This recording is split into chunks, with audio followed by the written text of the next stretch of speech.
Listen carefully. I'm going to be direct with you. What I'm about to put in your head was never meant to be spoken out loud. It's not advice, and it's not motivation. It's the kind of knowledge most people learn too late in life. Your father didn't teach you this. Your teachers avoided it. No one taught you this. Not school, not the people who claim they care about you. And most men will live their entire lives sensing it, but never naming it. And there's a reason for that. 5 centuries ago, a man named Machiavelli wrote down the rules people still live by while pretending they don't exist. Rules so uncomfortable they were condemned publicly and studied privately. Rules so dangerous the Catholic Church banned his book. Rules so powerful institutions banned his work while quietly studying it. A manual for how power actually works when nobody is watching. This is not philosophy. This is the operating system underneath human behavior. Look at your life and be honest. How many times did you do the right thing and still lose? How many times were you loyal, transparent, patient, reasonable, and still ended up used, ignored, or replaced? That wasn't bad luck. That was ignorance. You were taught to believe understanding power makes you dangerous, that seeing motives makes you manipulative, that strategic thinking makes you immoral. That lie keeps you harmless, because the truth is simple and brutal. People do not move based on reason. They move based on comfort, fear, image, and advantage. They say one thing, they respond to another. They smile while measuring you. They listen while collecting information. They reward strength and punish exposure. And the moment you understand this, everything shifts. You stop arguing with behavior. You stop expecting fairness. You stop mistaking words for intent. You start seeing the room instead of participating blindly in it. This knowledge will not make you nicer. It will not make you popular. It will make you precise. And precision is dangerous. Stay here, because what comes next will permanently change how you see the world. I probably shouldn't be teaching you this, but here we are. You were taught to believe people act rationally, that they weigh facts, that they choose what benefits them long term. That belief makes you vulnerable. You were taught that if you explain clearly enough, reason long enough, prove your point well enough, people will change their behavior. That belief keeps you weak. People do not move toward what is best for them. They move away from discomfort and toward whatever protects their ego in the moment. They don't choose what is right. They choose what feels easier to justify. They choose what feels good now, not what works later. You see it constantly. If you stop lying to yourself, the friend who asks for advice, agrees with everything you say, then does the exact opposite, because your advice requires effort and accountability. The coworker who complains about money while bleeding it daily on habits they refuse to question. The partner who claims they want stability while repeatedly choosing chaos because stability feels boring. They are not confused. They are avoiding discomfort. Machiavelli saw this clearly when he wrote that men judge more by appearances than by reality, because everyone can see but very few can feel. Translation is simple and brutal. People respond to what looks good, sounds good, and protects their image. Not on truth, not on logic, not on long-term consequences. This is why arguing facts rarely changes anything. Facts threaten identity, and identity will always defend itself before it adapts. Watch how people react when facts challenge their self-image. They don't consider them. They dismiss them. They attack the source. They rewrite the story. This is why trying to reason with someone emotionally invested in being right is a losing position. You are not debating ideas. You are threatening comfort. And comfort will always fight back. Here is the part you were never taught. Influence does not come from being correct. It comes from understanding what someone wants to protect. Status, self-image, immediate relief. When you appeal to logic, you speak to the smallest part of the human brain. When you appeal to emotion and appearance, you speak to the part that actually decides. This is why men who rely on facts alone keep losing arguments, negotiations, and relationships while wondering why nothing changes. They are speaking the wrong language. The man who understands this doesn't argue harder. He positions better. He doesn't tell people what is best for them. He frames choices so they feel good choosing what benefits him. He doesn't correct people publicly. He lets them save face while moving outcomes quietly. He doesn't try to be right. He tries to be effective. This is where power starts separating. One man keeps explaining reality. The other lets reality work through psychology. And once you understand that people move based on emotion first and logic second, you stop being surprised by betrayal, inconsistency, and irrational behavior. You stop moralizing it. You stop personalizing it. You start anticipating it. And anticipation is the beginning of control. The men who dominate rooms understand this instinctively. They don't try to convince. They shape perception. They know that if you make someone feel smart, justified, admired, or relieved, they will move willingly. If you make them feel exposed, inferior, or wrong, they will resist even if you are correct. This is not manipulation. This is literacy. The world already runs on this principle. You were just taught to pretend it didn't. Look at influence in its raw form. Advertisements don't sell utility. They sell identity. Leaders don't promise difficulty. They promise relief. People don't follow truth. They follow narratives that protect how they see themselves. And if you ignore this, you don't stay pure. You stay controllable, because the man who doesn't understand emotional leverage becomes subject to it. He reacts instead of directs. He explains instead of positions. Machiavelli's warning was never about becoming deceptive. It was about becoming aware. If you don't understand what drives people, you don't stand above the game. You stand inside it, blindfolded. And once you see this clearly, you stop wasting energy trying to reason with human nature. You start moving around it. Your father probably told you loyalty was sacred, that standing by people no matter what makes you honorable, that staying committed earns respect.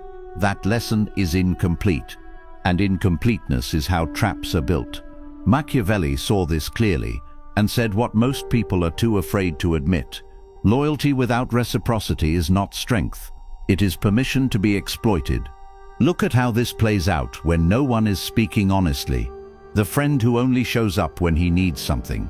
The company that preaches family until numbers dip. The woman who expects commitment from you while keeping her options open. They don't call this betrayal. They call it circumstances. They give you just enough to keep you invested, then withdraw the moment you stop serving their interests. And you keep showing up. Not because it's wise, but because you've attached morality to staying. That attachment makes you predictable. Strategic men are not disloyal. They are conditional. They understand that loyalty is a contract, not a personality trait. It exists only while value flows in both directions. Machiavelli saw through this centuries ago. He understood that loyalty is not owed. It is exchanged. The moment the exchange becomes one-sided, loyalty stops being noble and starts being foolish. Here is the truth you were never told. People do not respect loyalty. They respect leverage. They respect the knowledge that access to you is conditional, that your presence is earned, that your support is not guaranteed. Watch what happens when loyalty is misapplied. You defend someone who would not defend you. They grow comfortable taking risks at your expense. You stay committed to a structure that no longer values you. It adjusts by extracting more and offering less. You make yourself reliable without being irreplaceable. And reliability without leverage turns into invisibility. This is why blind loyalty backfires. It removes consequence. When people know you will stay regardless of behavior, they stop managing their behavior around you. This is not cruelty. This is incentive. Machiavelli warned that it is safer to be feared than loved when you cannot be both, because fear implies consequence, and consequence keeps structure intact. Love without consequence dissolves into entitlement. You see this everywhere. Once you start paying attention, the employee who never pushes back becomes the dumping ground. The friend who always forgives becomes the afterthought. The partner who never walks away becomes the negotiator, not because they are kind, because they are predictable. Strategic loyalty works differently. It is warm but conditional, supportive but measured, present but never trapped. It rewards alignment, and it withdraws without drama when alignment disappears. The most dangerous thing you can do is confuse endurance with strength. Strength is not staying. Strength is knowing you can leave. And once people sense that your loyalty has limits, behavior changes. They check themselves. They correct course. They stop assuming. This is the shift. The moment loyalty becomes a privilege instead of a guarantee, respect enters the room. Here is the next truth your father never prepared you for, and this one decides how people treat you before you ever open your mouth. Your reputation is not who you are. It is what people expect from you. And expectation is power. Most men think reputation is about being liked, understood, or appreciated. That belief keeps them explaining themselves long after respect has already been decided. Machiavelli saw this clearly. He understood that perception does not follow reality. Reality follows perception. People do not respond to your intentions. They respond to the image they have already assigned to you. Machiavelli saw this with brutal clarity. Everyone sees what you appear to be. Very few ever experience what you actually are. That was not philosophy. It was a warning. Most men think authenticity means revealing everything. Their struggles, their frustrations, their doubts, their opinions. They believe transparency builds trust. What it actually builds is predictability. The more people know about you, the easier you are to categorize. Once categorized, you are managed. Look at the men who constantly say they are misunderstood. They explain themselves endlessly. They defend their intentions. They clarify their tone. And still, nothing improves. Because explanation weakens position. The world does not reward the real you. It rewards the useful version of you. If you want to be seen as competent, you don't complain, you present outcomes. If you want to be seen as valuable, you are not constantly available. Scarcity creates gravity. If you want to be seen as powerful, you do not justify your decisions to people who cannot affect your life. This is not manipulation. This is structure. The moment you rush to correct how others see you, you surrender control of the frame. You let their interpretation dictate your behavior. That is why explaining yourself is so dangerous. Every explanation reveals priorities. Every defense exposes insecurity. Every justification teaches others where pressure works. Strong men let outcomes speak. Weak men try to clarify perception. This is why men who complain about being misunderstood almost never gain respect. They are not misunderstood. They are overexposed. Powerful men understand this instinctively. They control access to information about themselves the same way they control access to resources. When people cannot fully read you, they tread carefully. When they cannot predict you, they hesitate. When they cannot label you, they defer. And here is the part that makes most men uncomfortable. Your true self is not your asset. Your disciplined self is the version of you that controls access, controls information, controls availability. You are always acting. Everyone is. The difference is whether you act consciously or leak yourself unconsciously. Those who leak are managed. Those who control are respected. This is why the most dangerous man in any room is not the loudest or the most expressive. It is the one who reveals just enough to be trusted, and nothing more. This is the part most men resist. You cannot control how people feel about you, but you can control what they see, and what they see becomes what they respond to. If you are always trying to be liked, you will never be respected. If you are always trying to be understood, you will always be handled. Reputation is not about truth, it is about utility. And the man who understands that stops leaking power through unnecessary honesty. There is another lie you were raised on, and it keeps you permanently unprepared. Your father probably taught you to avoid conflict, that good men stay peaceful, that if you keep your head down, trouble will pass you by. That belief makes you easy. Machiavelli saw the reality clearly and refused to soften it. Conflict does not arrive because you invite it. It arrives because you exist inside hierarchies where position is always being tested. There is no opting out. If you are not prepared for confrontation, you don't become peaceful, you become vulnerable. Look closely at how this plays out around you. In your career, someone is always watching your position, not to learn from you, to replace you. In relationships, there is always another option waiting quietly in the background. Not because love is fragile, because desire follows advantage. In social environments, boundaries are never assumed. They are tested. Every hesitation, every avoidance, every attempt to smooth things over teaches people something about you. What you tolerate, what you won't push back against, how far they can go. Conflict doesn't escalate because people are aggressive. It escalates because they sense unpreparedness. This is why the men who are most capable of confrontation rarely need to engage in it. Their readiness is felt long before words are exchanged. Machiavelli captured this with brutal precision. The lion alone cannot survive traps. The fox alone cannot survive wolves. Power requires both. The fox sees danger before it closes in. The lion ends it when it does. Most men are neither. They drift. They avoid tension until it corners them.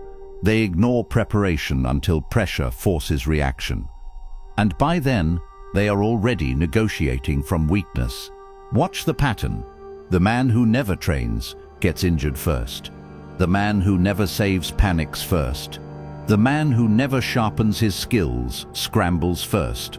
Preparedness is silent dominance. You don't announce it. You don't threaten with it. You embody it. This is why building strength when you don't need it matters more than building it when you do. Because when pressure arrives, you do not rise to the occasion. You fall to the level of your preparation. Here is the uncomfortable truth. People sense readiness instinctively. They test the unprepared and avoid the ready.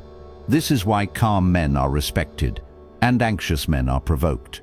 Why disciplined men are left alone and reactive men are poked repeatedly. Preparation removes surprise, and surprise is where most people lose control. This does not mean you seek conflict. It means you are never shocked by it. You train when no one is watching. You save when no one is asking. You build skills long before they are demanded. And because of that, when tension appears, you don't escalate. You don't explain. You don't panic. You stand. That posture alone ends most conflicts before they begin. This is the layer most men skip. They want influence without readiness, respect without consequence, peace without strength. Machiavelli understood that peace is not the absence of conflict.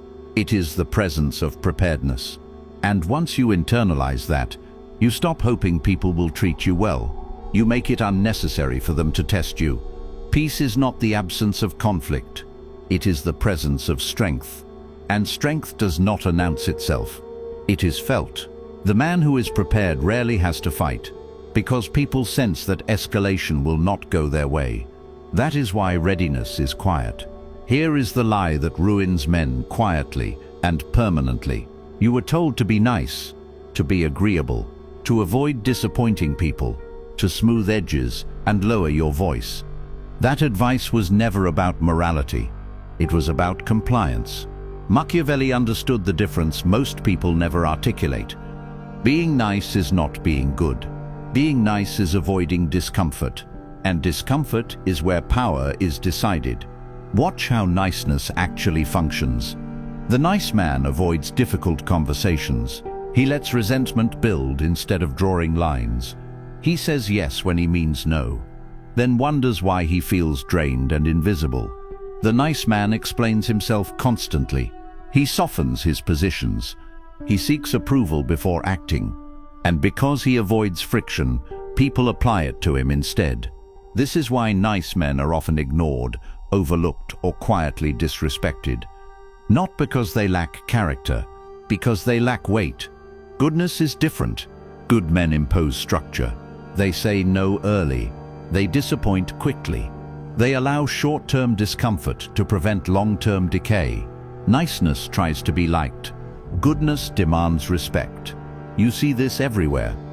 The man who refuses to correct bad behavior to keep peace loses authority. The man who confronts calmly and early establishes it. The man who says what people want to hear is tolerated. The man who says what needs to be said is remembered. This is why people claim they want kindness but respond to strength. Not brute force, clarity. Clarity is uncomfortable, and discomfort filters who stays. Machiavelli warned that men are simple and obedient to immediate needs, which is why deception works so well. Nice men fall into this trap because they mistake harmony for alignment. They confuse smiles with loyalty. They confuse agreement with respect. Good men do not. They are fair, not accommodating. They are calm, not submissive. They help, but they do not rescue. They understand that approval gained through self-erasure is not approval, it is tolerance. And tolerance disappears the moment pressure rises. This is the hard truth. People don't follow those who make them comfortable. They follow those who make decisions. Nice men wait to be accepted. Good men act and let acceptance adjust. That is why powerful men are rarely described as nice. They are described as solid, reliable, unmovable. They are not cruel. They are not hostile.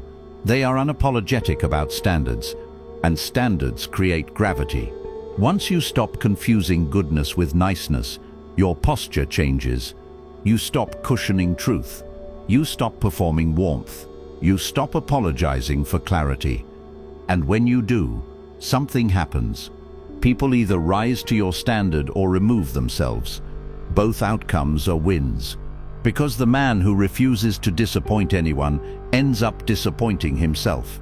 And the man who chooses respect over approval stops being easy to manipulate. That is the difference. Not kindness versus cruelty, but structure versus softness.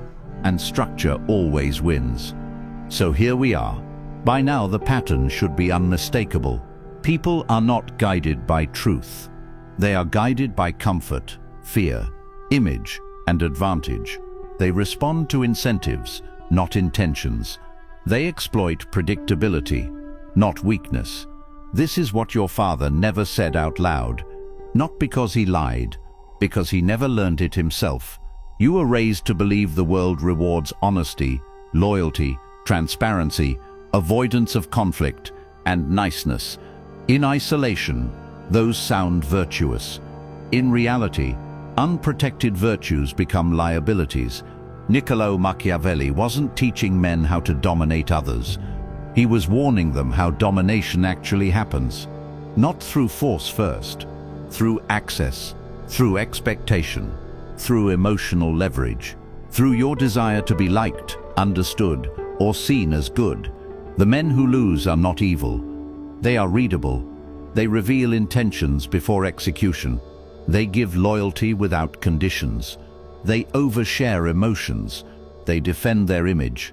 They avoid conflict until it arrives uninvited. They confuse niceness with morality.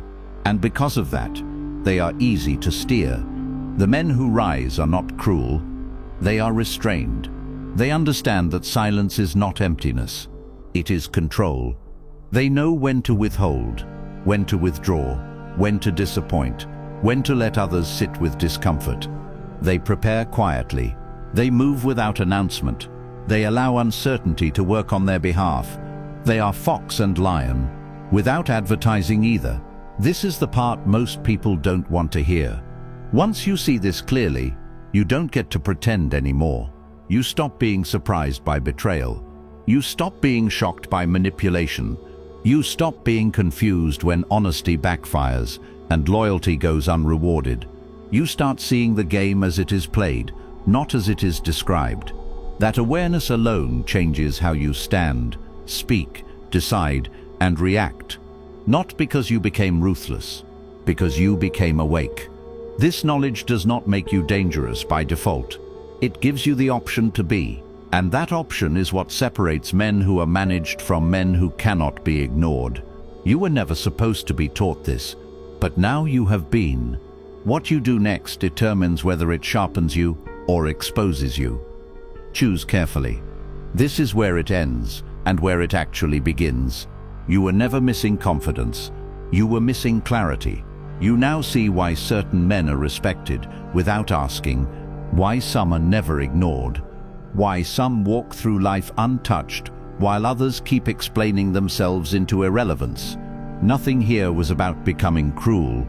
It was about becoming aware. Awareness changes posture. Posture changes behavior. Behavior changes outcomes. Most people will never see this, not because they are incapable, because seeing it would force them to take responsibility for how they move through the world. You don't get to unsee it now. Machiavelli warned about this for a reason. Because once you understand human nature clearly, you stop playing roles designed to keep you predictable. You stop explaining yourself. You stop rewarding imbalance. You stop mistaking approval for power, and the world adjusts. If this hit you, don't scroll. Acknowledge it. Drop this in the comments to lock it in. I see the game. That's not for me. That's for you. If you want more of this, not motivation, not comfort, not surface-level psychology, but the rules people pretend don't exist while using them every day, subscribe to the channel, like the video, so it reaches the right people. Share it with the one person who keeps wondering why doing the right thing never seems to work. And if you want access to what I can't say publicly, the material that doesn't survive algorithms, monetization, or polite society, join the membership. That's where we go beneath the surface. No filters, no mercy for illusions. I shouldn't be teaching you this, but now you know why it works. And once you know, you don't go back. Thanks for watching. I will see you in the next video.